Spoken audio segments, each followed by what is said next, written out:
សូមក្រាបថ្វាយបង្គំប្រដៅជាប្រគុណប្រមេគុណនិងព្រះមន្ត្រីសង្ឃទាំងពីរគណៈជាទីសក្ការៈសូមក្រាបថ្វាយបង្គំប្រកាសណាជាអម្ចាស់ជីវិតឬត្បូងព្រះបាទសម្ដេចព្រះបរមនាថនរោត្តមសីហមុនីព្រះមហាក្សត្រនៃព្រះរាជាណាចក្រកម្ពុជាជាទីគោរពនិងជាទីសក្ការៈដ៏ខ្ពង់ខ្ពស់បំផុតនិងសូមគោរពជម្រាបជូនសម្ដេចព្រះអង្គម្ចាស់អ្នកអង្គម្ចាស់អ្នកមនាងអ្នកអង្គញាឯកឧត្តមលោកជំទាវភ្ញៀវកិត្តិយសជាតិ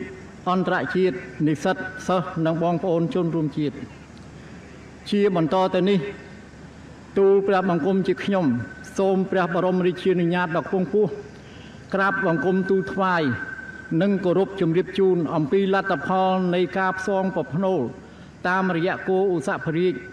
តែបានបរិភោគនៅអាហារ7មុខទៅតាមតម្រាដែលមានពីបុរាណកាលហើយដែលគោឧសភរាជបានបរិភោគដូចតទៅស្រូវបានចំនួន 95% ពោតបានចំនួន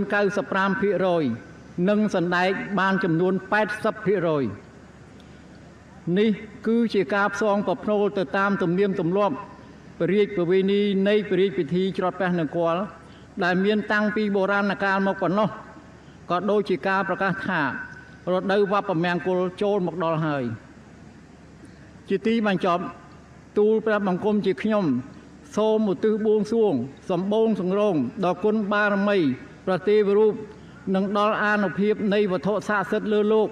ព្រមទាំងអំណាចព្រះបារមីនៃទេវតាទាំង10000លោកធាតុ